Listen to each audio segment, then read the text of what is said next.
Welcome to the Infernal Brotherhood of the Scruffy-looking Nerf herders. Today I'm reading Star Wars Handbook Volume 1, X-Wing Rogue Squadron. I'd like to take a moment and invite you to subscribe to this channel and ring that damn bell.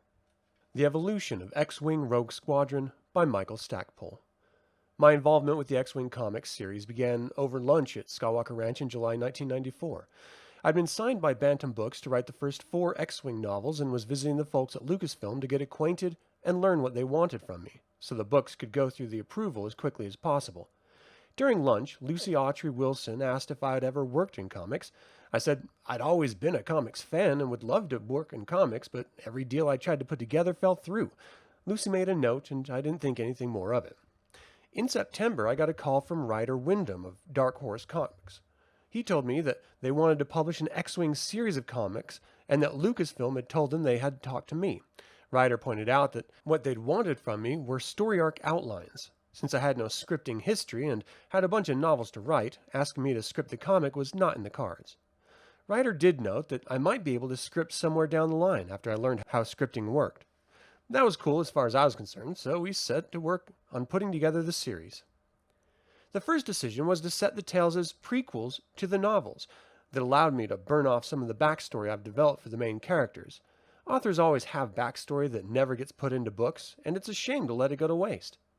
In talking over the shape of the series, which was initially slated for 12 issues and a trio of 4-issue story arcs, I suggested to Ryder that what we wanted to do were the 3 stories that covered all aspects of Star Wars universe. What I suggested was that we do one story showing the rebels liberating a planet, one story that had something to do with Jedi, and that put our pilots into a place where we should show some of their depth, and a story that took them back to a place everyone knew from the films. These stories became The Rebel Opposition, The Phantom Affair, and Battleground Tatooine. El Skull Loro made a very big impression on the fans from the start. Ryder and I knew that she would be a likely candidate for death at the end of the run, especially if it looked like she and Wedge were interested in each other. We also decided that was just too cliché, which is why at the conclusion of Battleground, Wedge fired her and pointed her toward a mission to do what she was much better suited. Then, 3 years later in my novel The Bacta War, she returns with the expertise the rogues need to solve a little problem: how to take a planet. The Rebel Opposition didn't quite turn out the way I had intended. While I'd provided a complete outline and some background material, clearly I'd not communicated fully to the scripter what I wanted. I also made an assumption that the scripter knew the universe as well as I did. When it became apparent that this was not the case, I revised the manner and nature of delivering the background material and story outline. This was not a problem with the second story arc. Darko Makan did know the universe as well as I did, if not better, and his tightening up of my story and his presentation of it turned a sow's ear into a silk purse. I had harbored fears that Lucasfilm would nix the Ghost Jedi idea and would stop us from killing the Wookiee, but they didn't, and Darko really brought the whole story together. The goal had been to show the rogues in a place where they couldn't be themselves, in a place where the effects of the rebellion could be seen in the real world, with a touch of Jedi mysticism on the side, and that miniseries delivered beautifully. Darko also inserted the telling of Wedge's origin story in here, which fit perfectly and fleshed out the bio West End Games had given him. With Battleground Tatooine, Wedge gets to face some old ghosts of his own, where he returns to Tatooine and meets Biggs Darklighter's father. This story also let us reunite Tycho and Winter and introduce us to Ryloth and certain characters there who would appear in my 3rd and 4th X-Wing novels, which I was writing at the time. It wasn't until the comic came out that I discovered Sixtus was black, which I was also able to insert into the 4th novel with no trouble. I had intended to use Bib Fortuna as the villain in the story, but M. Shane Bell had warped the character in his story in the Tales from Jabba's Palace anthology, published by Bantam, so I used the story to reinstate him as a viable villain. Jan Snod's changes to my outline improved the story very much, and I learned a lot about scripting from him.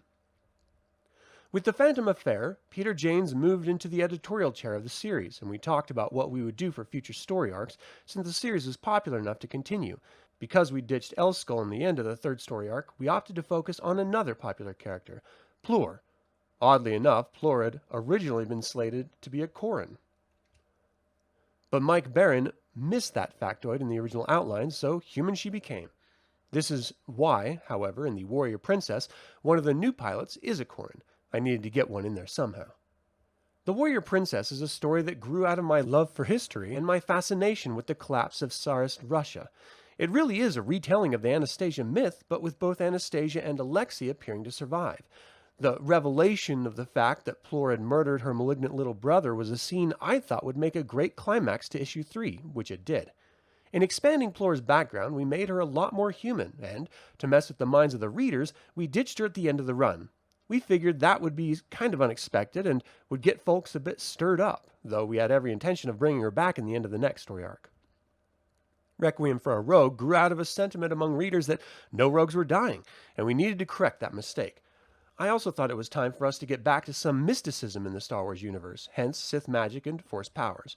I also wanted to roll the Bothans in, using them in a sinister manner to foreshadow much of the way they were portrayed in the novels. The dream sequences were allowed for an exploration of our heroes' greatest fears, which is always a good thing to cover. By the time we started looking at In the Empire's Service, my final X-Wing novel had come out. I started getting mail asking if I could write a TIE Fighter novel so the Imperial side of things could be explored. At the same time, Peet dropped me a line saying the Rise of Isard's story arc had been approved and, hey, did I think we could do something cool like create an Imperial Red Baron for the series? That idea struck me as dead on with what readers wanted, so I set about creating Baron Suntir Fel. That afternoon, Tim Zahn and I spoke on the phone about what we were doing. I noted that I'd created the Empire's best ace pilot, without missing a beat, Tim said. Yeah, what's his name? I can use him. Between the two of us, we projected Fel's career out for the next 25 years or so. A little bit later, Anne Crispin called, and in return for a suggestion about space battles, she used Fel in her novel, The Hutt Gambit. It came out at the same time as issue number 21, the first issue of In the Empire's Service. Fel became a new character through which a lot of the issues concerning the Empire could be viewed and dealt with. Issue number 25 covered that for him, explaining how a man of honor and integrity could serve the Empire, and how he could come to reject it. That process continued in the Masquerade story arc as well, as Fel and his schoolmate Han Solo got to trade reminiscences. The Family Ties story arc came about because of Fel's unfolding story and many requests to see Corran Horn in the X-Wing comic.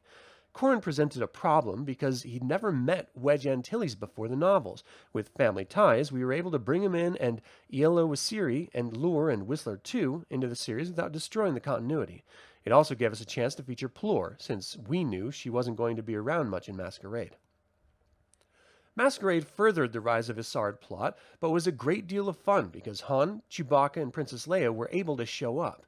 Getting to write for those characters, which I had done a bit in I, Jedi, was a lot of fun, and having them interact with characters I've created is a great thrill. Having Fel and Han compare notes about their attitude and lives was tough to get right, but something I really enjoyed doing. The latest story arc, Mandatory Retirement, which is unfolding now, caps the Rise of Isard plotline, putting her in the place where she will remain until my X-Wing novels. Sate Prestige's fall was mentioned in a single throwaway line in an issue of Star Wars Adventure Journal and was turned into the core event that has carried 14 X-Wing issues. The best thing about working on this series for me is the immediacy of the response comics get. As you can tell from above, storylines were shaped, not dictated, by what folks hoped and feared would happen. That readers cared about the characters is what pushed me to do as much as I could to make sure the stories were interesting, fun, and true to Star Wars. The X-Wing series has been a fulfillment of one of my dreams, and I hope some of yours as well. Key: RO Rebel Opposition, PA Phantom Affair, BT Battleground Tatooine, WP Warrior Princess, RR Requiem for a Rogue, ES In the Empire's Service, BF The Making of Baron Fel, FT Family Ties, MQ Masquerade, ANH A New Hope, ESB Empire Strikes Back, ROTJ Return of the Jedi. All good things must come to an end, and X-Wing Rogue Squadron is no exception. Next month's release of XWRS, Mandatory Requirement, signals the approaching end of the venerable old series, at least as far as Star Wars series go, and while X-Wing fans, started with myself, can be happy that we're sending the series off with an explosive ending, unfortunately, we will also leave readers clamoring for more. I predict that there will be more, perhaps X-Wing miniseries, or maybe adaptations of Michael Stackpole's or Aaron Alston's novels. However it may appear, Rogue Squadron has become a favorite element of the Star Wars universe for many fans, and there will always be a place for it. What is it about the title that appeals to so many readers? I think that the greatest appeal this series has is its faithfulness to the original saga. Couple that with X-Wing's role as an exploratory tool into the world of the working stiffs behind the Rebel Alliance, and the series becomes an intriguing reflection that many readers find easy to sympathize with. The Rebel Alliance is the little guy fighting against the really big bully of the Empire, and the members of Rogue Squadron are common individuals, little guys themselves, whose bone and sinew form the basic components of the Rebel machine. Anyone who's ever felt like a cog in much larger mechanism can certainly sympathize. Rogue Squadron has always made the most of the unique dynamic of the comics medium. Many readers who also read the novels have said the comics fulfill an important role in keeping Star Wars alive, visual excitement. An important element of Star Wars is the constant surprise of new, stunning vistas.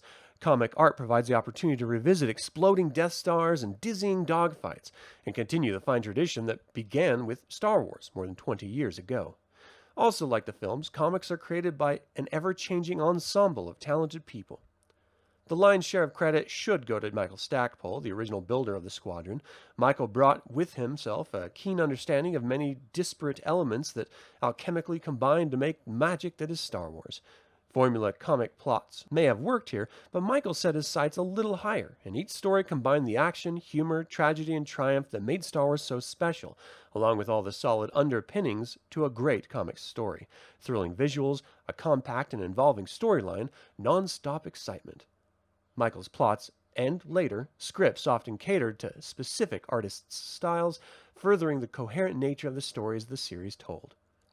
Penciler John Nadau's most unquestionable strengths is the ubiquitous technology of Star Wars, from the slapped-together land speeders and Imperial TIE launching racks of battleground Tatooine to the elegant sweeps of Royal Eatu skiffs and blaster rifles in the Warrior Princess, to the massive Imperial razors consuming swaths of Bryn Tal's jungles in the Empire's service. John's penciling has captured the astounding nature of the wonderful, oversized technology of the Star Wars universe. A critically important but often overlooked component of the series is its colors. The Dark Horse Color Separations team has simultaneously been able to make the most of the ever-evolving coloring tools of the comics industry and maintain a seamless measure of quality throughout the series.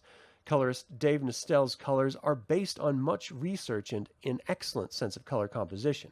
Dave's work takes into account everything from the mood-setting, operatic color styles of Cam Kennedy's Dark Empire to George Lucas's own comments on color in the Star Wars universe from a recent interview with Leonard Maltin. The unenviable task of swimming through a sea of multi-tentacled continuity and cutting through Gordian knots of story conflict is the job of Alan Couch and Lucia Trey Wilson at Lucas Licensing, who deserves a special note of thanks for their efforts and compliments for their sense of humor and consistent enthusiasm. It goes without saying that creating comics is much more than just a job, but the strength of the X-Wing Rogue Squadron series is a testament to the special enthusiasm of dedicated creative team. Like the Rogue pilots themselves, everyone participating willingly acknowledges that he or she is part of a larger whole, and that everyone is better off for it. Of course, none of this would be possible were it not for the enthusiastic participation of you, the reader. To every reader who ever took the time to let us know how we were doing, much thanks, and we hope that you'll be able to give you what you've been looking for. As always, keep reading. Peet Janes. Wedge Antilles, A&H. To many people, Wedge Antilles is one of the greatest heroes of the Galactic Civil War. Dedication to the rebellion is evident in everything he does, and his long career stands as a powerful testament to his skill. To Princess Leia, Admiral Akbar, and the other leaders of the Rebel Alliance, Wedge is one of the single greatest assets, yet he remains unassuming and approachable, a hero for the working person. Raised in the neutral Corellian system, Wedge's youth was not disturbed by the growing unrest of the greater empire. He spent half of each year on a farm school in Corellia's northern hemisphere and half on his parents' fueling station in high orbit. Both places taught him how to ride. On Corellia's rolling hills, he herded nagaus and nerfs from the back of thacks and slopewigs, and in space he piloted tugs and shuttles. It was a tough life and not suited for everyone. Wedge's older sister, Syal, was not a child of the world of greasy rags and hydrospanners. In her late teens, she left home to pursue her more cosmopolitan dreams that even the wonders of Coronet City could not provide. Wedge hadn't spoken to her for some time, and now she was gone. Syal went on to use her business savvy and stunning beauty to become the acclaimed holostar Wynessa Starflare. At the age of 17, Wedge was looking forward to a career as an architect or pilot, perhaps someday owning his own freighter, but a tragedy occurred that would change his life irrevocably and send him on the path of rebellion. An armed freighter, the Buzzer, came into the Corellian system, haphazardly ignoring designated flight paths and even buzzing other ships. Wedge's parents, Jagan and Xena, knew the ship meant trouble and that the Buzzer's pirate activities had warranted a bounty alert, but they also knew that it would be best to give them what they wanted and hoped that they left without trouble. The station was unarmed. Midway through refueling, however, a cadre of Corsair patrol craft responded to the pirates' presence. Captain Loka Husk ordered the Buzzer disengaged, and its exhaust ignited the fuel lines. Wedge's parents managed to evacuate everyone from their module and then explosively detached it from the station. Wedge was forced to watch as his parents' module drifted away in flames. Jagan and Xena Antilles sacrificed their lives to save thousands of other residents of the station. Wedge took a modified Z-95 from a family friend, Booster Tarek, and pursued the pirates, catching up to them near Jumas. In a blistering attack that foreshadowed his later years as an X-Wing pilot, Wedge laid apart the Buzzer and destroyed it with a blast to the main weapons magazine.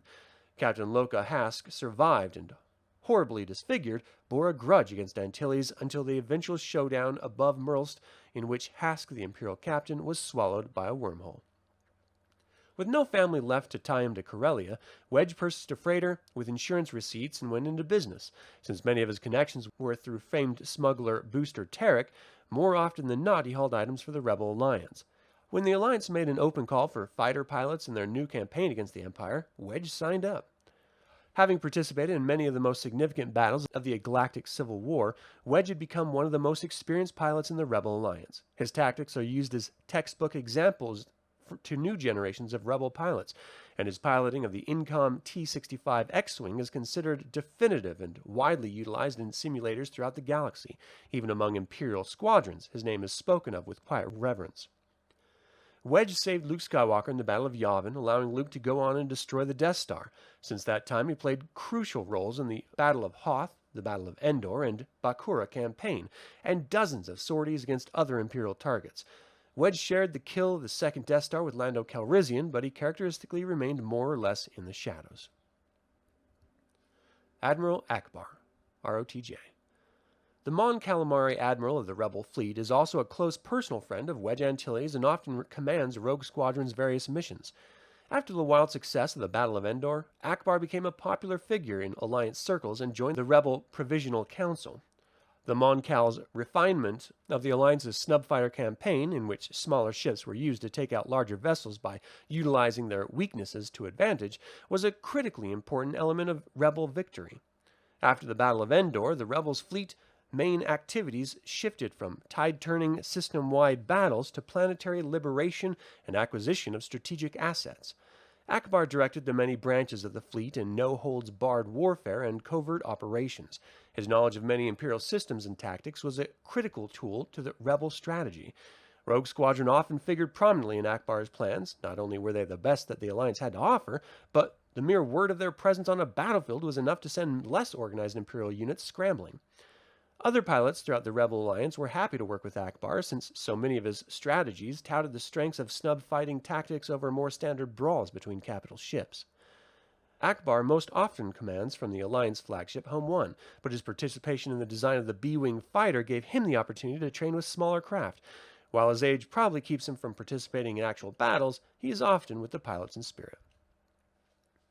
Baron Soontir Fel and Wynissus Starflare, yes. The Empire's greatest TIE fighter pilot was ushered into the Rebel Alliance rather hastily by Wedge Antilles, who could see the integrity of the man behind the Imperial flight suit. Wedge was further motivated when he discovered that Fel was married to his estranged sister, Cetal Antilles. Soontir Fel was a native of Corellia, where dedication to family was a long-standing tradition. In his later teens, he once rescued a friend from an attack by Ilir Post, the spoiled son of the Fel's employer. Post's father saw to it that Soontir would receive an appointment to the Imperial Academy at Karita to prevent him from testifying against his son. While all Soontir wanted to do was pilot transports for his father's agro combine, the move to the academy changed his life forever. Already a hotshot pilot, Soontir adapted quickly to the Sinar TIE fighter. Even other talented cadets had difficulty keeping up with his level of performance. A new, higher level of training excellence followed Fel wherever he went. Fel was eventually assigned to the 37th Imperial Fighter Wing and soon took charge. Under his leadership, the 37th became one of the Empire's most feared units. Later, Fel became a pilot instructor. Little did Fel know that he was training cadets that would someday be the greatest pilots of the Rebel fleet, including Tycho Kelchu, Biggs Darklighter, and Derek Hobby Cleven. Promoted to captain, Fel was seen as a rising military star, but his dream of serving the Empire was soon dashed. Cadets Darklighter and Cleven masterminded a daring mutiny and delivered the freighter and its cargo to the Rebel Alliance. Though he had no control over his cadets' actions, Fel's career as an instructor was over. Fel was then assigned to the 181st Imperial Fighter Wing, an unkempt TIE unit. Fel requested the opportunity to shape the pilots of the 180 Worst, and the new reformed squadron's first run would be a victory for the Empire, though a hollow one. Across the galaxy, the Death Star was obliterated by Rebel forces. The victory sent Fel to Imperial Center, where he met holodrama star Winessa Starflare, and their love blossomed. Nearly a year later, Fel proposed to Winessa, and she was forced to divulge the secret that could destroy his life. Her true name was Sial Antilles, and her brother Wedge was a rebel hero. But Fel was in love, and the pair soon married. As the 181st continued to build a reputation, Fel encountered another woman that would change his life. Imperial intelligence officer Isaine Assard attempted to seduce Fel. His rejection proved that he was incorruptible, but also ensured that she would be an enemy. Fel made secret plans with his wife to run from the Empire, should Assard ever divine the truth about Winessa Starflare. Assard's duplicity created doubt in his mind about the integrity of the Empire's mission. Ultimately, it was the hypocrisy of the Empire's reliance on the alien Grand Admiral Thrawn's plans that set Fel thinking that the Empire was rotten to the core, and still he was festooned with medals, promotions, and a barony. Fel and his squadron finally went up against Rogue Squadron during the Battle of Brental. Fel's TIE Interceptor was disabled during a dogfight with Rogue leader Wedge Antilles. When Fel was captured by the rebels, Winessa fled Imperial Center. It was time for Fel to rethink his ties to the Empire. He had a better chance of finding Winessa with the help of the Rebel Alliance. His empire gone, if indeed it had ever existed, Fel thought that the ideas he upheld would be better served by this new republic. Elskull, Loro, and Groznyk, R.O. Elskull Loro's story is common to many citizens of the war-torn, disputed territories across the galaxy, although few would consider following the same vengeful path as she. Along with her husband Thrawn and their Wookiee companion Groznyk, Elskull led the Kilpari resistance against Imperial forces.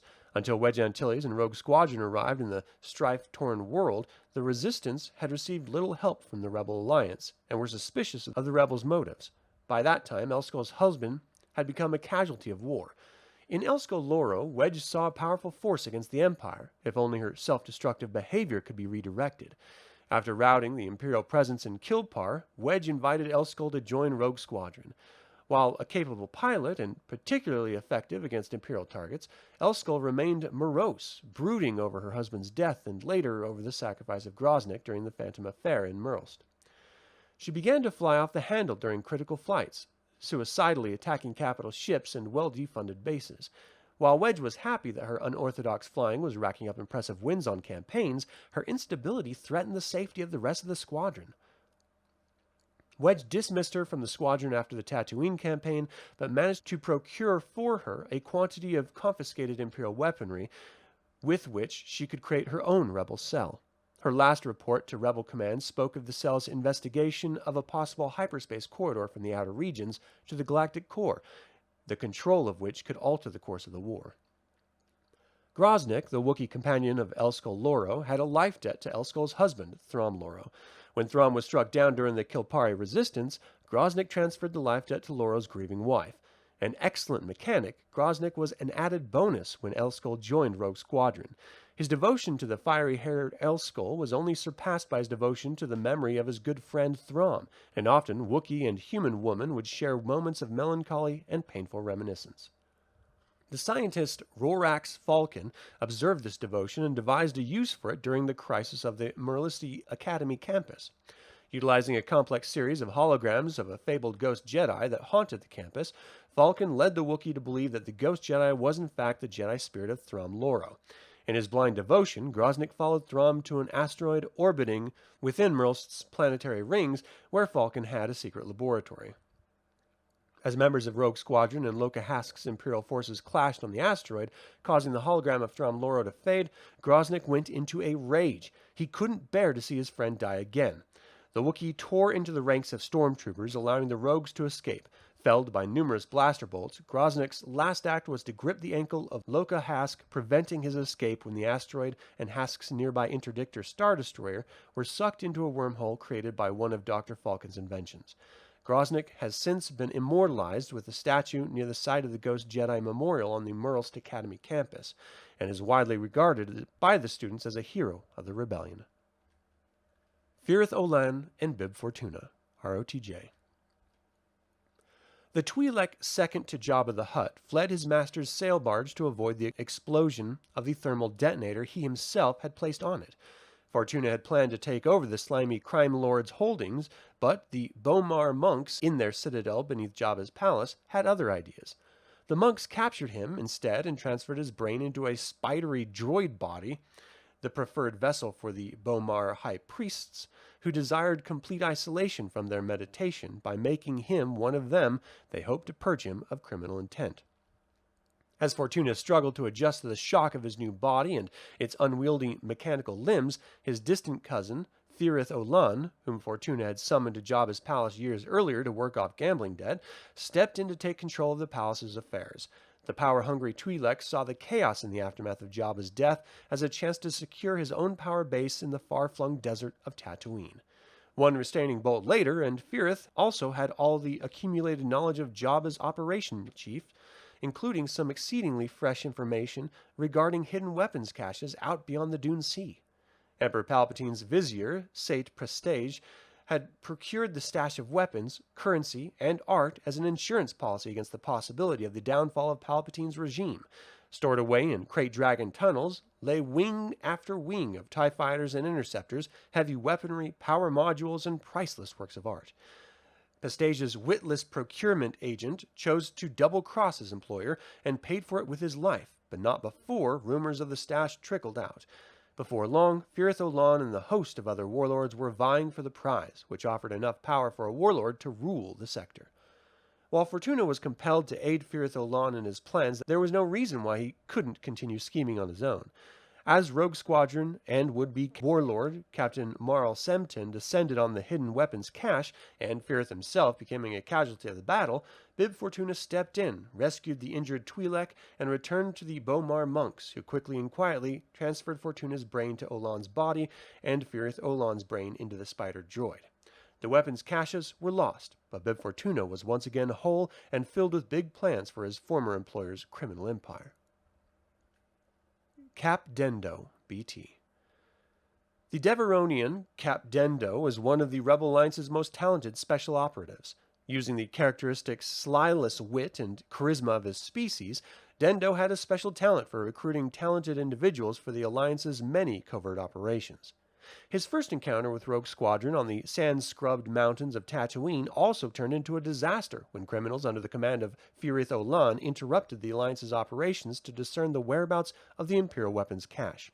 When Rogue Squadron, under the mistaken impression that he was a criminal ringleader, attacked Dendo, it took 4 rogues to wrestle him to the ground. Later, all misunderstandings aside, Dendo began to cultivate a closer friendship with Plorillo, whose strength and demeanor he admired, particularly after she knocked him out with her left hook. Toward the end of the operation, Dendo rescued Plor from her crashed X-Wing. While Plor's later assumption of the throne of Iatu and the husband that came with it prevented the pair from exploring their feelings further, they remained fast friends. Cap Dendo next bumped into the rogues during the Brental campaign, where he was working as an undercover operative attempting to sabotage Imperial plans for fortifying the command center of bungling Imperial Admiral Isoto. Dendo recruited downed rogues Wes Jansen and Ibtisam to help his team infiltrate a massive Imperial Razor. Dendo had his team place proton grenades throughout the machine, all the while enduring withering fire from the defending stormtroopers. Dendo set off the timers, stole from the binary load lifters, and the team escaped with seconds to spare. Cap Dendo has developed a reputation as one of the Alliance's finest operatives, but fame is exactly the opposite of what he seeks. Striking from the shadows at the enemies for freedom is more his style. Loka Hask, PA. Loka Hask was a sociopathic firebrand whose skill at grifting his classmates at the Imperial Academy on Kurita could not save him from a justice board and summary expulsion. He returned to his homeworld in time to witness his estranged criminal father's public execution.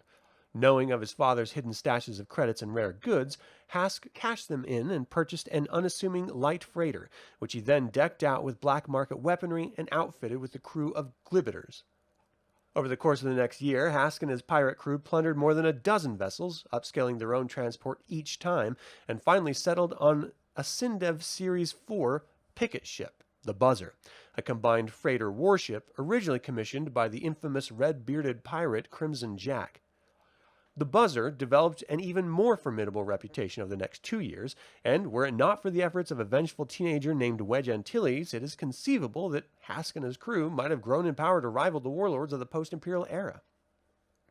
When Corellia security forces heard that Hask's ship was docked at the Corellian Inner System market station, they dispatched one of the single largest gatherings of Corellian armed forces to stave off any trouble that the pirates might have been planning. But the result was tragedy. The Buzzer departed from the station before properly detaching, resulting in a fuel spill and firestorm across the busy station. Fueling dispatcher Jagged Antilles and his wife Xena managed to evacuate the burning portion of the station and detach it, saving the lives of hundreds. Their younger son, Wedge Antilles, was forced to watch as his parents' fueling platform, filled with flames, spiraled into a solar trajectory. Wedge then took the S-foil modified Z-95 Headhunter, tracked the Buzzer down, and destroyed it in a merciless barrage. But Loka Hask had donned a vac suit and left the ship moments before, and overhearing Wedge's name spoken over the comm, he had his target for revenge. It would change from mere revenge to vendetta seconds later when a Corellian limpet that had slipped inside the suit attacked Hask and became a permanent part of his grim visage. Years later, having somehow regained his commission, Imperial Captain Loka Hask once again encountered Wedge Antilles during negotiations for technology at the Marilisi Academy. Hask framed Wedge and imprisoned the rebel pilot, but Wedge escaped with the help of Rorax Falcon's holographic ghost Jedi, which was able to manipulate the light-based lock on Wedge's cell. Enraged, Hask ordered the campus bombed, and Falcon's asteroid lab ransacked. During the sacking of the lab, however, the rogues stumbled across a gravitic polarization beam, a device capable of splitting objects at a molecular level. Hask was near the device as it was remotely activated. Caught in a feedback loop, the device operated a wormhole that swallowed the asteroid, a Star Destroyer, and Loka Hask. Marl Sempton, Captain, BT. Marl Sempton's Imperial career can be described as a frustratingly slow rise through the ranks of power and a sudden fatal fall. Marl Sempton had many opportunities and warnings during his career to tone down his drive for power, but they never really sunk in. Frustrated by the slow pace of Imperial procedure, Sempton turned to the shadows of the Empire and established himself as an Imperial officer willing to make deals. When one such deal went sour, Sempton lost his eyes. The confusing Imperial raid and occupation of Biotech Industries campus on Ambria was for the sole purpose of getting Sempton a new set of cybernetic eyes. Even then, he was forced to accept Trandoshan models, giving the once aristocratic-looking human male a reptilian look. Over Tatooine, Sempton saw his chance to regain real power. He had been studying the story of the Eidolon, a striker cruiser specially outfitted to carry ties. The ship had disappeared in its maiden voyage, lost in hyperspace. A short time later, Sempton stumbled onto the truth. The ship had been a fake, and the incredible volume of credits that had been sunk into it had gone elsewhere. State Pestage, the Emperor's vizier, had orchestrated the embezzlement in order to have a backup plan if Emperor Palpatine's administration went sour. Pestage had taken the credits and purchased stockpiles of weapons, currencies, and works of art. Sempton was on to him. To pacify Captain Sempton, Pestage offered him a portion of the hidden wealth and asked him to check on Pestage's procurement agent, Lirin Benault, whom he suspected of thievery. Sempton would inspect the caches himself, take his portion, or perhaps all of it, and leave. But Rogue Squadron arrived to aid the rebel special operative Winter in her search for the caches.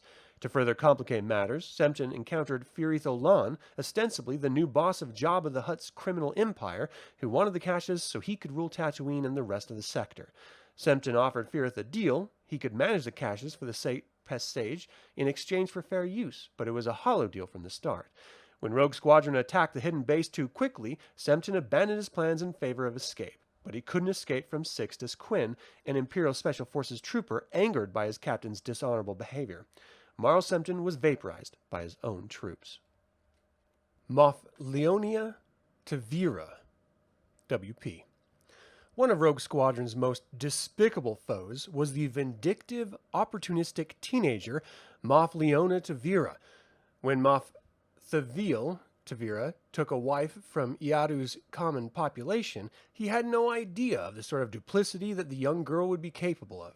Nevertheless, although Leonia was happy to be away from the poverty of her youth and live like a queen on the healthy tithes that the Empire extracted from Iatu, she never thought of plotting against her husband and their loveless marriage. When an opportunity presented itself, however, Tavira was ready. Struck down by a stroke, Moff Tavira continued his governing from bed. When news came down that the Emperor had been killed during the destruction of the second Death Star, Tavira committed suicide, shooting himself with a blaster. In the ensuing chaos, Leonia donned her husband's rank badges and cylinders and named herself Moff of Iatu. The transition garnered no notice on Imperial Center. Leonia simply failed to tell them that her husband had died. Leonia Tavira became the youngest Moff in the history of the Empire. The Imperial Moff of a sovereign world, however, had little control over the planet's wealth. A life of poverty cemented Leonia's desire to live in opulence, so she was determined to take control of the wealthy world and rule it like a queen. Her tool for this venture would be the imposter Prince Heron, leader of the People's Liberation Battalion and already a brainwashed dupe of Darth Vader. Promising her love to the rebel leader, she used him to strike against Iatu's aristocracy and destabilize the world long enough for her to take control. Rogue Squadron, having accompanied Rogue Plor Illo to Iatu to assist her in the assumption of the royal throne, thwarted Tavira's plans. The young Moff escaped Iatu with a shuttle full of Iatu's riches and later turned up among Kavil's Corsairs, a pirate group that wore the sign of the Blazing Claw. The Rogues. Phalis Ardell, WP. On the advice of Admiral Akbar's trusted aide and fellow Mon Cal, First Pilot Rakush, Wedge Antilles interviewed Phalis Ardell, a cadet who had recently come from the Commoner militia. Commoner was a semi-neutral world with stronger ties to the Empire. Wedge was interested in seeing a skilled TIE pilot go up against the rogues in the daily sims, and hoped that Phalis might be able to enlighten the rogues about the most recent advances in the TIEs. She proved to distinguish herself on the T-65 as well and participated with distinction in the Malrev incident and the Battle for Brental. Hobby Cleven, Lieutenant, ESB. Wedge Antilles saw a dedicated pilot in Derek Hobby Cleven, a soft-spoken and driven former Imperial cadet who had participated in a daring mutiny and jumped to the Alliance. While it is true that Hobby's ships often seemed to be magnetically attracted to the ground, his long experience flying the X-Wing and his knack for surviving the worst crashes have made him a pillar of Rogue Squadron. His squadron mates often joke about his fondness for back-to-baths, but he actually was contracted by Bullior Repulsor Systems when the company sought his endorsement for the crass repulsor cribs common to many Alliance fighters. Avon Barus, ES. The Barus family of Elodia produced generation after generation of politicians and senators during the days of the Old Republic. Many of them began their career much as Avon Barus. Trained with the best instructors available, Avon was on the fast track to the Elodian Officers Academy and a role as pilot in system's acclaimed defense force. Barely out of school, Avon sought to join the rebellion when his childhood friend Princess Leia Organa began to act as a rebel courier, but his father, an imperial senator, forbade it. Instead, he completed his training on the Z-95 and a number of other smaller vessels, including shuttles, courtiers, airspeeders, and yachts. Avon is a competent pilot in the X-Wing and has worked closely with Phalis Ardell in order to learn TIE fighter systems. Delur Nep, R.O. After the victory at Endor, Sullistan's long known as starship builders began to leave the comfort of their homeworlds and join the rebellion in body as well as spirit. Delur Nep needed little convincing. He already found the galaxy's melting pot of spies a wonderful place and was particularly fond of the music of different cultures. Unfortunately, his taste in music did not always meet with the approval of his fellow rogues. Dillur distinguished himself during the Phantom Affair, and he made the ultimate sacrifice during the Malrev incident, absorbing Sith magic and leading fellow rogue Harian Ingray and her damaged X-Wing into a temple to destroy it. Harian Ingray, WP. A rogue pilot of the Bith species, Harian was of a few members of her species to pursue a career in the rebellion. While the war offered an intriguing glimpse into the mindsets of Imperials and rebels alike, Harian balked at the human chauvinism of the Empire and found the species' diversity of the rebellion to be refreshing. Harian sacrificed herself on the world of Malrev, flying her X-Wing into a Sith temple and destroying it. Ibtisam, WP. The Mon Calamari were never a warlike species, but the Empire's brutal conquest of their world galvanized many residents, some of whom, like Admiral Akbar and Ibtisam, rose to become outstanding supporters of the Rebel Alliance. Ibtisam joined the Rebel Squadron shortly before the Iatu campaign and quickly proved herself not only an extremely capable pilot, but also an outstanding ground operative with strength and resolve uncharacteristic of the female of her species. During the many skirmishes with the aboriginal Irukeen species of Malrev, Ibtisam proved herself quite capable with the blaster.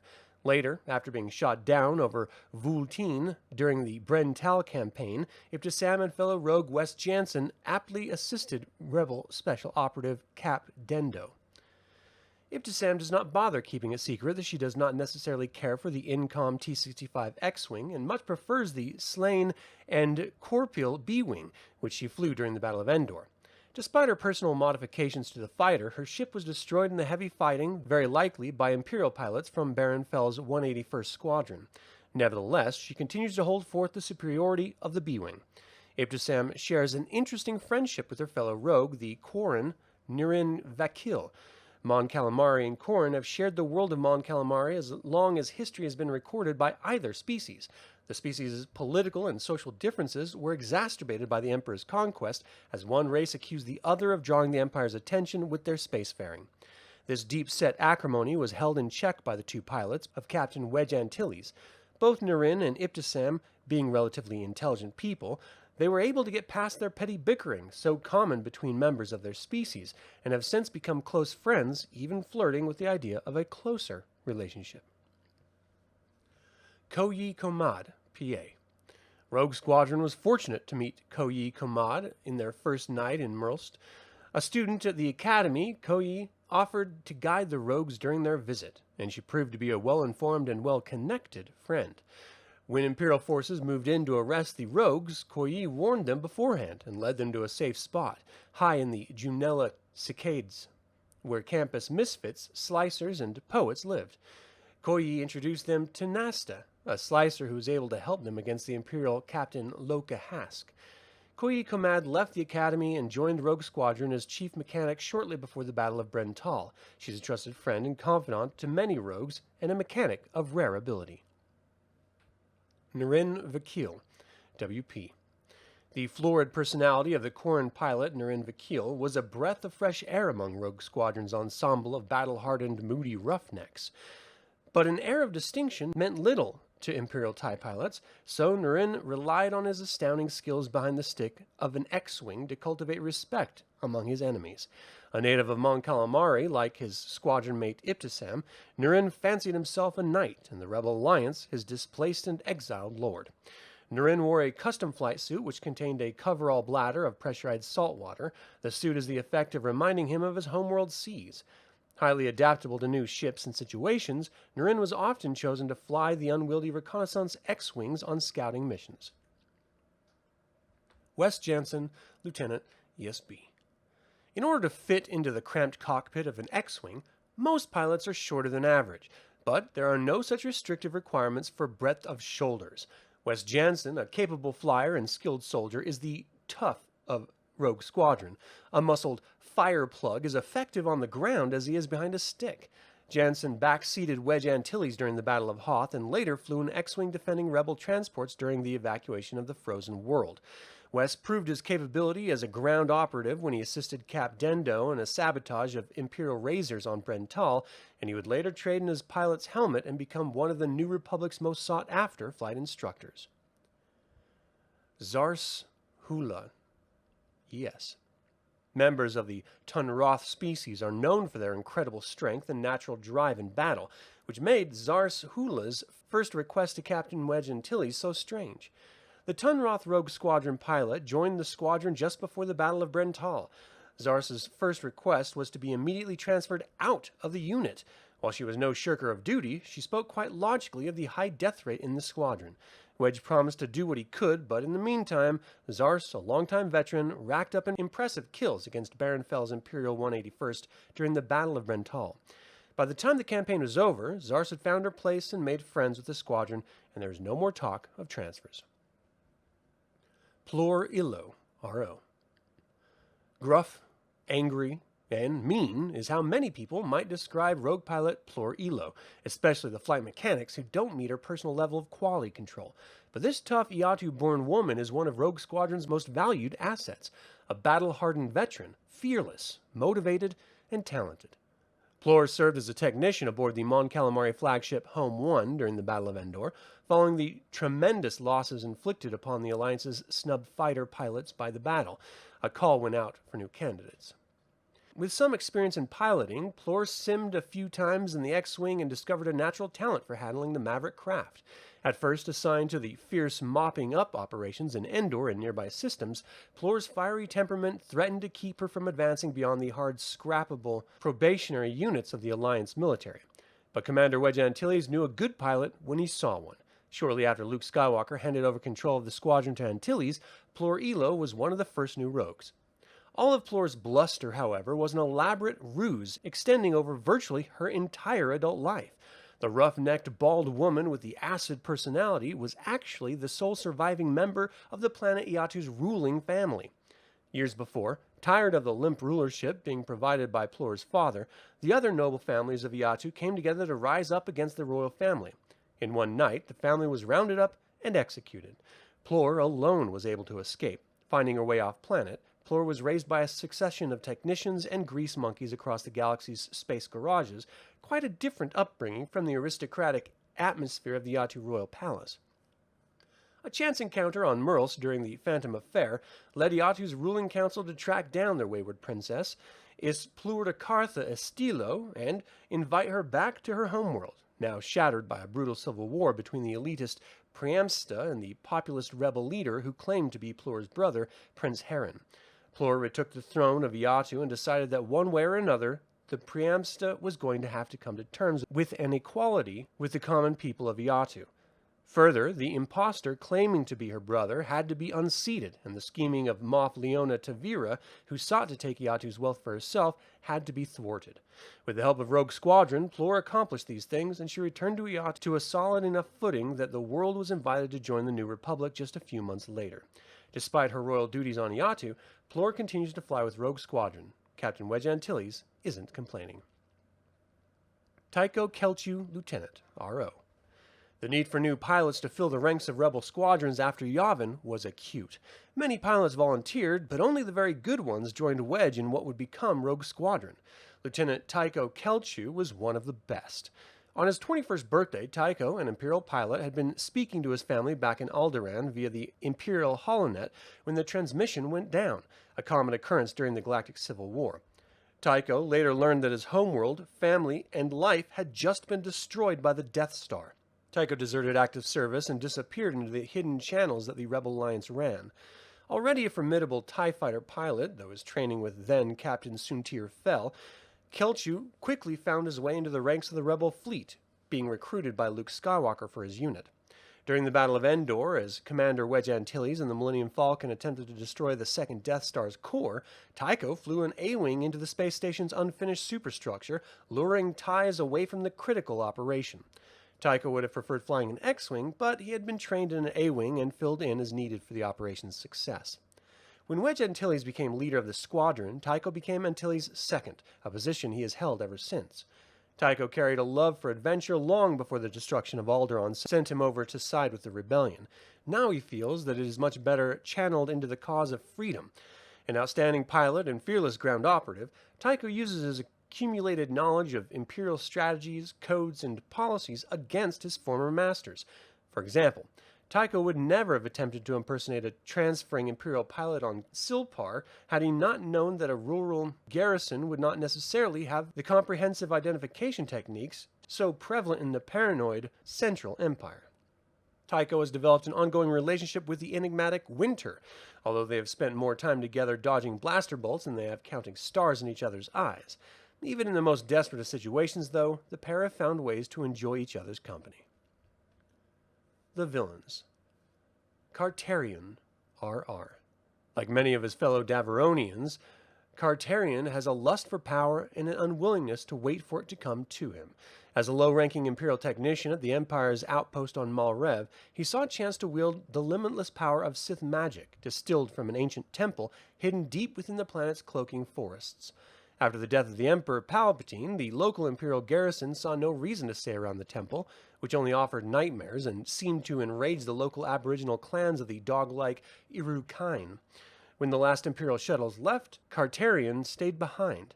Gaining a fundamental control over the magics of the temple, Carterion set himself up as the overlord of the Irukain, but loneliness and the corrupting influence of Sith magic plunged him into insanity. By the time Rogue Squadron arrived in search of a lost Bothan passenger liner, Carterion had plans of returning to the Empire and taking the throne for himself. Unfortunately, the Bothan agent Girov, able to temper the Sith magic via his skill in the Bothan martial art of Jeswandi, had also set his sights on the power of the temple, and Carterion fell victim to the powers he once hoped to master. Count Laban, W.P. Representing everything that Plor Elo hated about the Iatu aristocracy, Count Laban fought valiantly to keep Iatu's common people separate from the aristocracy. Unfortunately for Count Laban, and despite his best efforts, the return of the princess Isplorda Kartha would forever change Iatu. During the Iatu campaign, Count Laban stood forth as a highly vocal opponent to Plor's ideas of unifying the planet's factions. Laban even went so far as to send troops to kidnap the princess, but Plor's many years spent in the space lanes allowed her to defeat her attackers. Much later, Iatu's introduction into the New Republic was interrupted when Laban helped Leona Tavira kidnap the New Republic delegate. Laban was captured and interrogated by Plor, Han Solo, and fell for the whereabouts of Princess Leia's stand-in, Winter, and rogue pilot Tycho Kelchu. The Count only broke for Baron Fell, who compelled him to speak with an Imperial AT-3 directive. Gade Yidan, PA. The assistant to Gir Kila of the Merlst Academy was also a staunch supporter of the revisionist historian campus organization called the Anti-Endor Association, which promoted belief that the Emperor lived and that the destruction of Alderaan was caused by rebel scientists testing their own super weapons. When Imperial Captain Loka Hask came to Merlst seeking new ship cloaking technology, Gade Yidan became his primary contact planet-side, furnishing information and performing espionage operations. Yidan was shot by Loka Hask shortly before Dr. Falcon's asteroid lab was consumed by a wormhole. Prince Heron, W.P. The brother to Plo Elo, or actually the impostor who claimed to be her brother, led the People's Liberation Battalion against the ruling class on Iatu. As a child, Prince Heron had idolized the Lord Darth Vader, who had implanted a brainwashing device on the child in order to make him a willing pawn. The young prince then cooperated with other rebels during the massacre of the royal family, and even tried to keep Plor from escaping. Left with no choice, Plor murdered her sociopathic brother and left Iatu. Years later, she returned to her homeworld to resume the throne. The impostor, calling himself Prince Heron, was in fact another brainwashed dupe, this time a pawn of the vicious Moff Leona Tavira. In the final confrontation with Plor, the impostor's hand was shot off and the brainwashing device was destroyed. Cavil's Corsairs, MQ. The chaos of the Galactic Civil War presented many opportunities for those individuals without scruples to make an easy living off of the vast and highly undefended spaceways. Pirates were so numerous in some areas of the galaxy that smaller cadres often joined together in dubious alliances in order to consolidate their forces to deal with larger foes, which included everything from long-hauler freighters to Imperial capital ships. The Pirates of the Blazing Claw were one such group, brazen, fearless, and talented. In the corridor of industrial worlds that contained Xela, Vandine, and Edusa, the Blazing Claw logo was seen more often than the Imperial crest or the Rebel banner. Rogue Squadron flew against the Blazing Claw cadre, known as Cavill's Corsairs, during the undercover operation on Xela. Cavill was another pawn of Leonia Tavira in her quest for power and wealth. Admiral Lon Isoto, E.S. While strict adherence to duty and devotion to the Empire were certainly traits common to many Imperial officers, just as many used their allotment of Imperial resources to set up lives of decadence. Admiral Lon Isoto, known in Alliance circles as Isoto the Indecisive, took his own pleasure very seriously. He managed to remain clear of the action between Imperial and Rebel forces until the Rebel Alliance noticed that the Empire had plans to upgrade the defenses of Brental. The Empire used Isoto's incompetent reputation to lure the rebels into a showdown on the wealthy world, but their plan backfired when Isoto's strategy gave the rebels the chance to win. Isoto was then assassinated by Grania, a mysterious agent of Isan Isard. Sate Pestage, yes. Emperor Palpatine was not one to trust many people, but Sate Pestage was a man of keen mind who had risen through the ranks of the Imperial elite not by ambition, but by quiet, devastating wisdom. Nevertheless, in the chaos after Palpatine's death, the Emperor's proxy could do little but succumb to the machinations of those who were ruled by ambition, like Isan Isard. During the Battle of Brental, Pestage was able to finally understand the scale of Isard's scheming. Foreseeing his own administration's imminent demise, and his plans for future exile and the comfort of a stolen Imperial horde ruined by the rebels' routing of his secret base on Tatooine, Pestage turned to the Alliance and offered them the keys to Coruscant, the world known as Imperial Center. The rebels found themselves dealing with the man who had once orchestrated the massacres that had originally led to the formation of the Rebel Alliance. Illyr Post, BF. The wealthy, spoiled son of a Corellian agro-combine administrator, Illyr Post developed a hatred for Soontir Fel after the strapping young man rescued a friend from Post's unwanted advances. Through his father's management connections, Post was able to send Fel away from Corellia. Fel went on to become the Empire's greatest fighter ace. Post, meanwhile, continued to live the life of a wealthy dilettante, and became involved in many criminal ventures. His hatred never diminished for Fel, once a working-class underling and now a Corellian baron. When Fel defected to the Rebel Alliance, Post saw an opportunity to get back at his nemesis. Kidnapping Fel's nephew, he demanded the whereabouts of Fel's wife, Wisena Starflare. If he could hand Fel's wife over to the Empire, Fel would never recover. Rogue Squadron, with the assistance of Corellian security officers Corran Horn and Iela Wisiri, delayed Post long enough for Fel's brother to shoot him and save the child. Irukeen, RR. The hound-like Irukeen live in loose-knit aboriginal societies on their home planet of Malrev, an outpost world far from the galactic plane. The strange Sith temple, hidden beneath Malrev's cloaking forests, has influenced the Irukeen dramatically for thousands of years.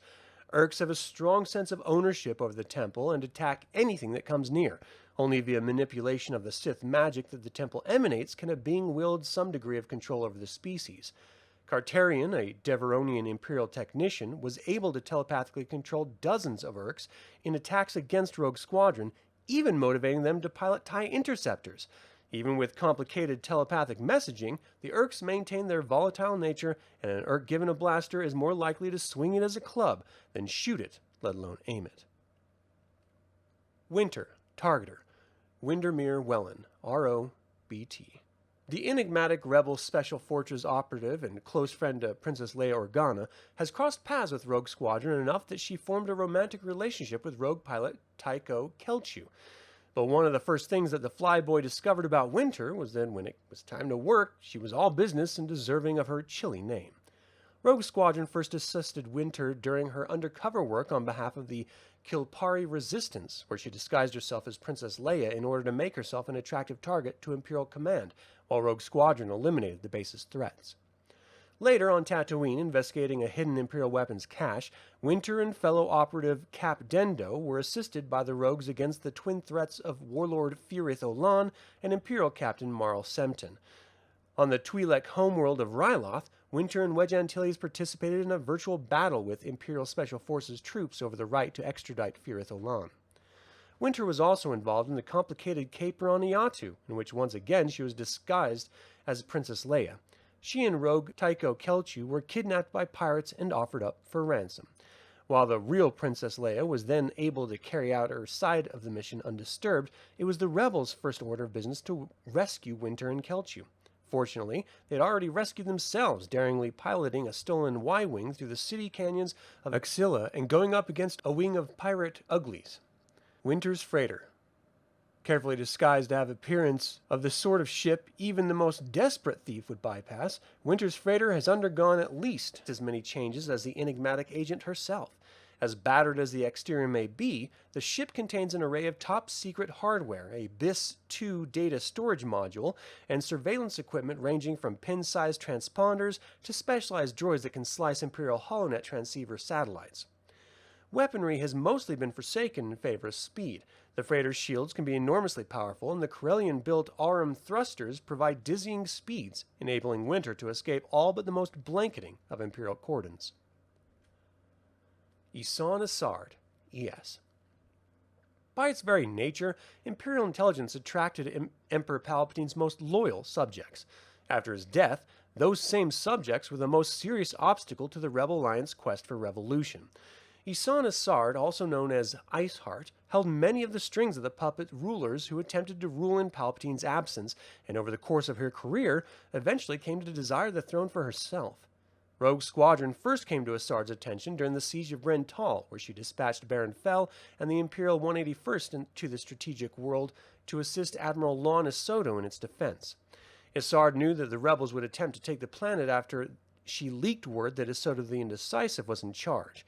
Asard had carefully set up Isoto as a pawn of both Emperor Proxy, Sate Pestage, and the Imperial Council, performing a delicate balancing act of lies between one and the other to destabilize both factions and allow her to step into a ruling position in the Empire.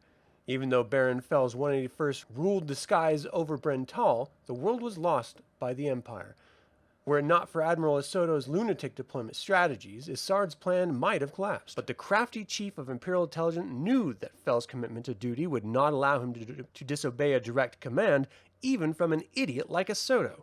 The loss of Bryn Tall was a sharp blow near to the heart of the Empire, but the payoff was worth it to Asard. Sate Pestage believed that the Council insisted on Isoto and plotted their destruction. The Council saw Isoto as Pestage's man and planted the seed for a coup. All the while, Asard shuttled back and forth between them, playing the role of messenger when in fact it was she who was in control of the Empire. Baron Fel had a particularly strong dislike for Isan Asard, but it was her manipulations that first planted the seeds of doubt in his mind about the integrity of the Empire's mission. Despite her obvious approval of his skills, he was disgusted by her machinations and let her know after he discovered that his mission on Bryn Tall, corrupted by the commanding influences of Isoto, would probably cost him his life. That, and the fear of Asard divining the true identity of Fel's wife, was enough to make Fel defect to the Alliance, an unexpected move that Asard could not have foreseen. X-Wing, A&H. There are few superlatives left yet to describe the Incom T-65 X-Wing. Certainly every rogue pilot, flight-tested and simmed on hundreds of hours of other craft, would always return to the legendary warhorse of the Rebellion. To many rogue pilots, their personal X-Wings were to them as a lightsaber was to a Jedi. Following the destruction of the first Death Star, the Rebel Alliance, flushed with the aid of dozens of new allies, rushed into the development of a formal navy. No longer were rebels forced to slink around in converted freighters, or worse, move themselves out of harm's way in the holds of unpredictable privateers. Now they had a proper fleet and the resources to greatly expand their fighter base.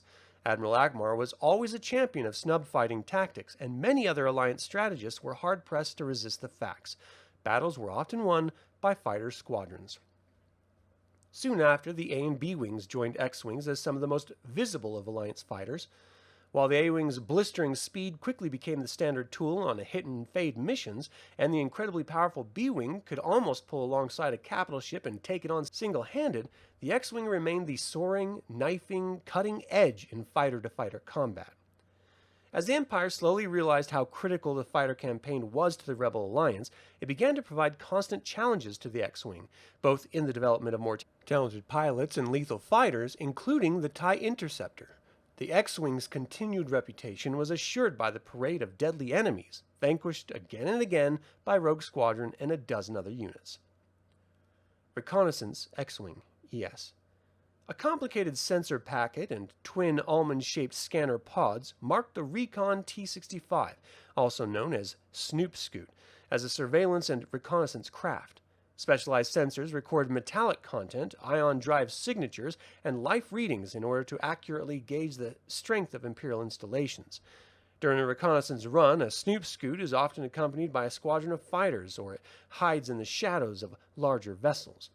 Since the ship has neither room nor energy for weapons, Rebel engineers have boosted the power of the engines and incorporated prototype etheric rudder technology, eliminating the need for attitude thrusters.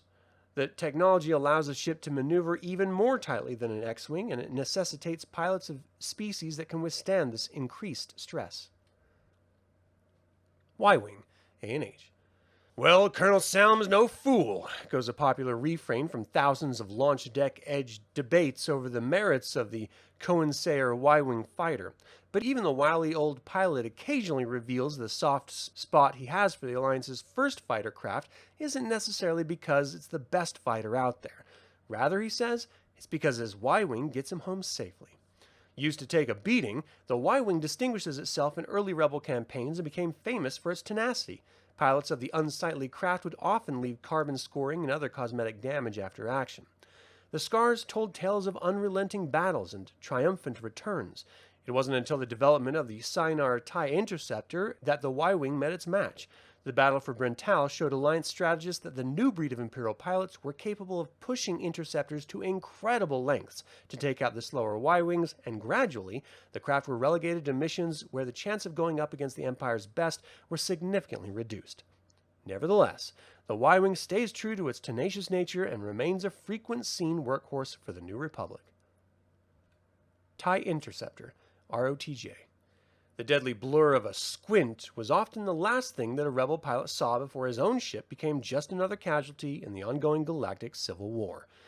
Sienar Flight Systems TIE Interceptor was the Empire's response to the Rebellion's heavy reliance on a snub fighter campaign. With design elements incorporating the best aspects of Darth Vader's advanced TIE prototype, the Interceptor could fly rings around its predecessors, the TIE-In, and made short work of lumbering fighters like the Cohen-Sayer Y-Wing. Even the venerable Incom X-Wing suffered significant casualties against this new Imperial ship and held its own only by way of stronger armor, shields, and talented pilots. Rogue Squadron counted many campaigns against the bent-paneled fighter and counted as many casualties. Even against relatively unskilled pilots in interceptors during the Tatooine campaign, Plor Elo and Tycho Kelchu found themselves shot down. Later, Baron Fell and the Imperial 181st set a new standard of flying the Interceptor and inflicted heavy casualties on both Rogue and Defender squadrons during the Battle for Brental. A carefree, fearless attitude was standard issue for pilots in Rogue Squadron. Nevertheless, many admitted breaking a sweat when their screens lit up with interceptors. TIE Fighter, A&H.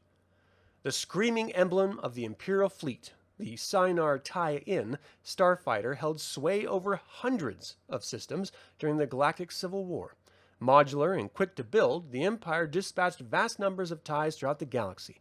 Inexpensive and highly effective, TIEs served garrisons for air support, swarmed the ships of smugglers, rebels, and pirates alike, fended off the rebel penchant for snub fighters, and escorted thousands of dignitaries, including the Emperor. By the time the Emperor was dead, many rogue pilots have flown so many missions against TIEs, or flown TIEs themselves, that a sighting of incoming eyes was often met with the chatter, "Time for target practice!" The Empire's flooding of the galaxy with TIEs had a secondary effect of lots of surplus ships being made available to planetary militias and local defense forces. Consequently, thousands of citizens had the opportunity to become pilots, and many of them went to the Alliance. The cream of the crop would join Rogue Squadron and use their knowledge of the TIE fighter systems and capabilities to great advantage. The Eidolon, BT.